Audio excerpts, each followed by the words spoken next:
Before this interview begins, we would like to ask you to buy tickets to see Elephant in the Room on the 6th of June at the Boiler Room in Guildford. Go quick as tickets are selling fast. Hi, we are Elephant in the Room and this is directly from the trunk. I'm Louis. And I'm Charlotte. And here with us is Alibi. Yay! Woo! Alibi's How are you all back. doing today? We are so good. Yeah, we're so good. Yeah, All right, I'll do the first one.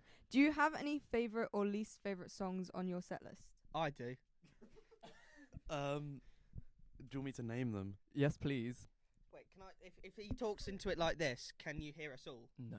Okay, so we've got a swap. Yes. Okay, I'll start. My favourite song is currently "Clean Up and Run," and then my least favourite song is probably the one we've got out on Spotify at the moment. Okay. Like in the nice, it's good. You should still listen to it. Yeah. But Yeah, I'd actually agree. I'm pretty sure I was there when you were first making Clean Up and Run. yeah, Yeah, Yeah, it's gone through some changes. it has. It's gone for a few. Very historic.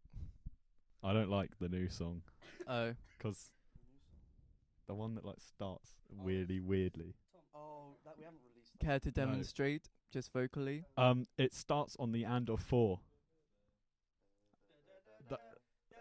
Give him the mic.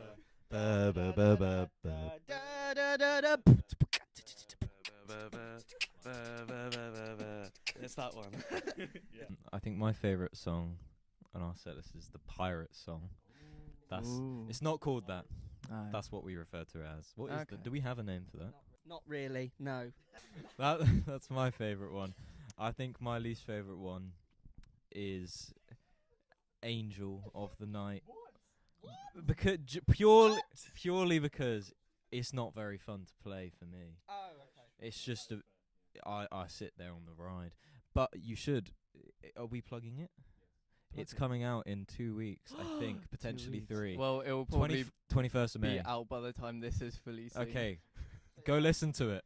Go listen to it. This is going to be quite a controversial question. Do you have any bugbears about any of your band members? Oh, Christ.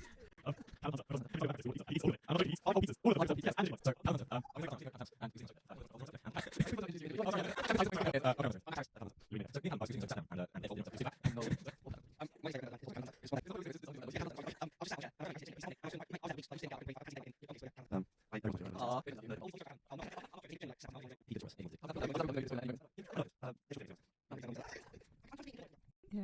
Next question. I know you mentioned having original songs. What goes into the making of your songs? Oh, Louis, you should do this one. Okay. So normally one of us would come with an idea and it would be like, "Hey guys, listen to my idea on the guitar." Then we'll go, "No, that's terrible. Do this instead." And then like over time we just do it more and more until we get a song. Like we just like do it, don't we? No one person writes the songs, really. It's kind of just like a. It's kind of just like a group effort, kind of. As Louis said, one person will usually come with an idea. Yeah, usually a riff or a chord structure, and then we'll all kind of go off of that and tweak it and change it and until it develops into something actually audible. I don't really have much to say. I think that's very accurate. I mean, I don't do much. Like, if I'm being honest, You give us notes, don't you? I'm very critical. Oh. Well, I'm not surprised, actually. I don't know. I'm shy now. I'm shy. Well, Take the mic. Well, so, because you've been a band for quite a while now, and you rehearse all the time, like outside of college. How do you balance rehearsal, college work? Because we've got exams going on all the time at the moment. How does that work? I think we've dedicated Tuesday evenings to band practice. Okay. I look at it as an excuse to relax and not feel guilty about it. Because a lot of the time I go home and I don't do work and I feel guilty about it. Mhm. But I do work, but like not much. Sure. But then when it comes to Tuesdays, I'm like, it's like fun. It's like a fun work. It's like fun job, Oh, that's nice. if that makes sense. Hmm. What do you think, Aeon? Well, I agree. We've got a specified time to do it. It's every Tuesday.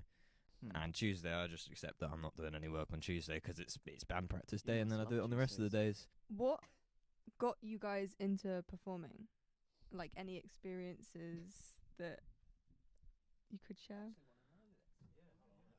We've had some really interesting answers actually. I went to a gig. It was Muse, and I was like, "Oh my god, I want to play drums on stage." And then I learnt drums, and then my mum was like, "That's too loud. Learn a different instrument." So my granddad had a bass, and I took his bass, and then I learnt his bass. I learnt how to play bass, and then I got bored of bass. And then I got bored of bass and was like, guitar's more fun. Let me learn guitar. And now I play guitar and bass. Callum. What got me into performing was my secondary school used to put on like recital nights, and my mum would force me to do them. Well, I've grown up in a creative household. My mum's a dancer. I can't dance, but like I've always not really, no. Well, I can boogie, but I can't dance. I clap at the club, yeah. Bit of context, I went to the club the other day and I didn't know what to do, so I clapped to the beat. Show them the dance that you then later. Oh, it was like a finger gun. That's my thing. I finger gun. But my mum's a dancer. I've always grown up around music, and my mum used to bring me to like her dance lessons, and I'd sit in a crib and watch her dance, and I think I just liked music after that. And When I was 7, my mother thought I was spending too much time on my tablet. So my mum was annoyed because she was like, "You're spending too much time on your goddamn tablet." She bought me a very, very bad £100, £200 electronic drum kit, and I taught myself to play drums at the beginning. I very poorly. I learnt Clint Eastwood by the Gorillaz, which is just and then I got drum lessons, and then I just took every opportunity I could at my poor secondary school, and I did talent show once. Alibi, that's quite an interesting name. How did you choose that name? Oh, we have a story. I wish Tom was here. I wish Tom. Tom. Tom's our bassist. Yeah. Tom Crawford is lovely. Yep. What a loser.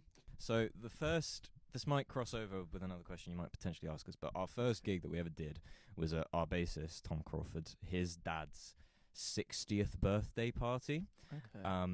And this was like last year. Tom had warned us, or Tom had mentioned of a lady called, and she was so memorable that in later discussions of this, of us trying to name our band, we said we should name it something memorable from our first gig, and we tweaked her name or her alias. We just added an I onto the Yeah, essentially, and thus it became Alibi. Can I just mention, in the nicest way, and this isn't ironic, she's genuinely one of the best people I've ever met in my life. Okay. She's so amazing. This is when Louis wasn't even in our band. It's weird with oh, you weren't either. We had Sam Dunkley, and Dan Svetkov, yeah. Well, I was going to ask how you became a band, but you've kind of already answered that. So well done. Did we ask the set list question? No. What's your set list? Okay, let's ask Louis Mayhead. Our set list, we begin with the other one, which we have released on Spotify now. Wow. Yeah. And then second off, I think we're playing the new one that I really hate. And then we have Amsterdam by Nothing But Thieves. And then we have Angel by Alibi. And then after Angel, we have Clean Up and Run. No, we have The Pirate Song. Good song. And then we finish off the night with Clean Up and Run. Great. Took us on an emotional journey there. Thank you. Yeah, you really did. Anyways, that is all the time we have. Yes! Thank you so much for letting us interview you. It's been great. You have been very comedic and funny. Thank you. Like this. Thank you. No, this is our idea. Don't take it. Do you have any last words you would like to give the world before you leave? Well, Thomas Crawford, we love you. Aw. And we miss you. thank you for having us on your podcast. You're We welcome. are very excited for the Boiler Room gig on the 6th of June. Yay! 6th of June, Boiler Room gig. And that's all the time we have. Thank you and goodbye. And then